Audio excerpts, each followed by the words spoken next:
Good morning, folkers. Snapzilla Gorilla, aka The Definition, kicking y'all day off with a short video. Well, it's not really going to be short, but, it is what it is.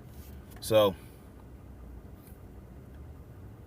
there's a lot of information going on around the coronavirus. So, I felt like I needed to give you guys a little bit more information than you're probably receiving, because you got people out there that like to push fear, they like to push this, push that.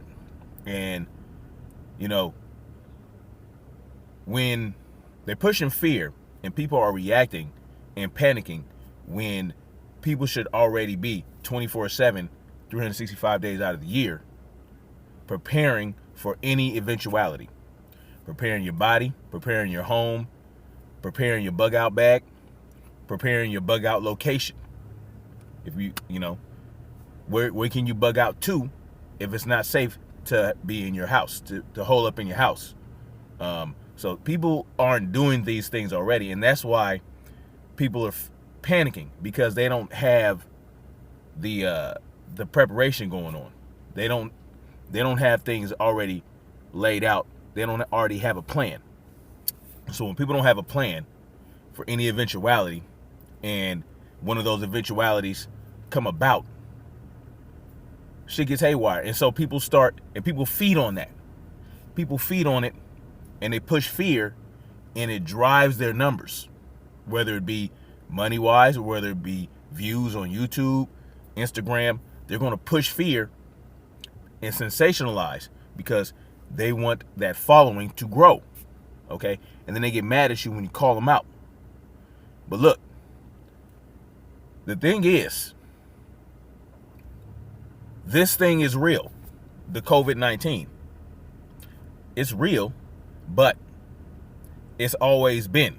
You see what I'm saying? It's always been what it's been. And, you got people talking about, people passing out in the subway, right, in New York. Now, what's funny is I asked, has anyone seen a video of people passing out in the United States from the COVID-19? Okay. Now, there was a video that's circulating of a man in a New York subway who passed out, but they don't know if he had the COVID-19. They don't know that yet. And this is something that your boy Tim Pool is putting out there. And I'm like, why are you reporting on the shit you don't even know what it is yet? Because he wants to bring that fear to you. But at the same time, he's going to tell you they don't know what it is. But it's more than likely the COVID-19. Well, you don't know yet. Why don't you wait until you get all the information and then tell us, all right, was it the COVID-19? Was there a pre-existing condition?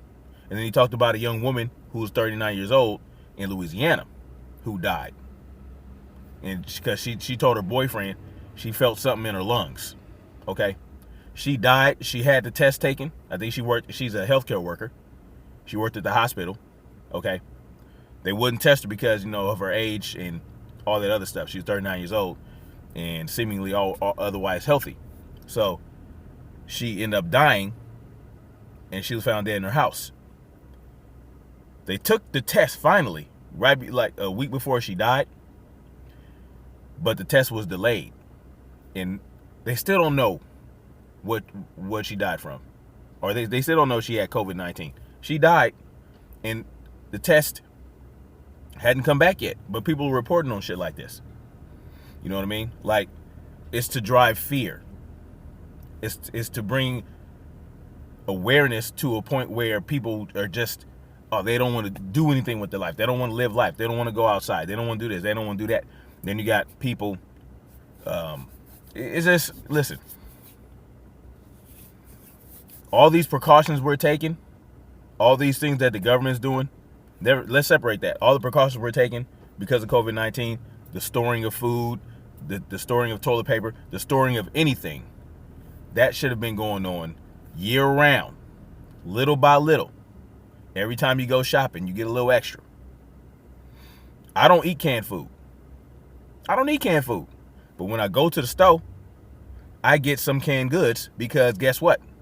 I might need it in the event that something goes down and it lasts 5 years. I don't eat rice. I don't eat corn. I don't eat none of that shit. But I have dried rice stored up. At least 20 pounds of rice. I got 20 pounds of salt. I got cans and cans of sardines. And I love the sardines. It's hard not to just eating them. I eat one can every now and then. But so I get my vitamin D from the vitamin D oil I get, right? But the sardines have a lot of good things in it. But if something go down, I want to save those sardine cans for that event. So when I get sardines, I get extra sardine cans. I got canned salmon, okay, canned beans, all that stuff. I got MREs. I got dry food goods. I got emergency dry food that's supposed to last 25 years. I got a few boxes of those. I got cat litter.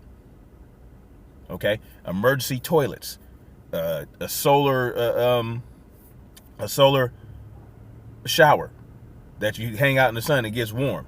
Boom, you can take a shower with it. I got a fire pit that runs on propane.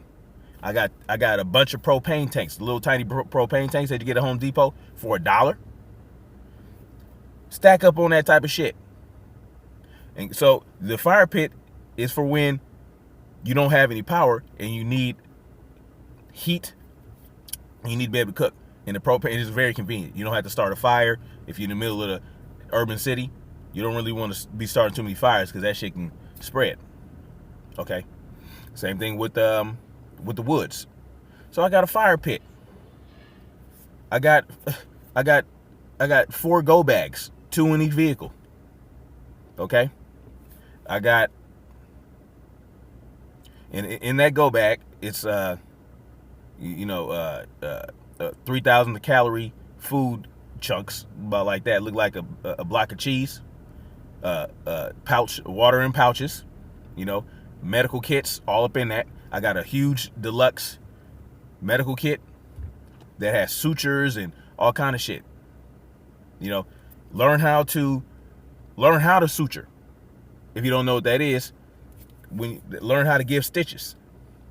And it has a fucking bullet extractor. In the movies they say that you see the bullet, they pull the bullet out with the little tongs. I got that in that kit. I got protective garb, I'll say. You know what I mean? Which has a tourniquet. It comes with a tourniquet. These are things that you can look for and look out for. You can get a protective garb, I'll say, for about $200 or $300. You can get one for $99. You can get a set for about $199. It's a good investment. You know what I mean? These are things I got. My personal protective devices are no longer in California, I'll say, and neither are the projectiles that go with them. The plenty of projectiles that I've been buying long before I even got on YouTube. I'm talking about 2016, 2017. Boom. Stacking it up. And now I'm looking at lines like, man, I don't have to wait in line no more for that type of stuff. I already got it. Anyway, listen, let's get into respiratory diseases, because everybody's talking about how the Wuhan virus is killing people from respiratory complications. Okay, pneumonia, bronchitis, shit like that. Now, they're making it seem like, oh, all these people are suddenly dying of respiratory failure and all that shit. But I'm going to get into something that shows that this has already been an issue among human beings in this fucking world. Okay? And as usual, the link is going to be in the description for all the references I do, all the sources. All right. Now, this is from infectioncontroltoday.com. Okay? infectioncontroltoday.com. Now, this article is from 2010. Okay? Just to show you at least how long this shit's been going on, this respiratory infection disease killing people and shit? Just to show you how far back it goes, 2010, okay? 2010. 4 million deaths caused annually by acute respiratory infections.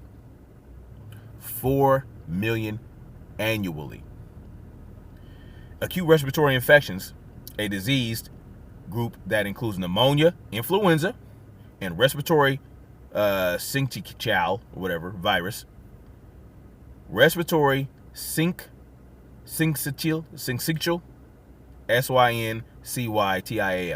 how they spell it, are responsible for 4.25 million deaths each year, according to the first ever acute respiratory infections atlas.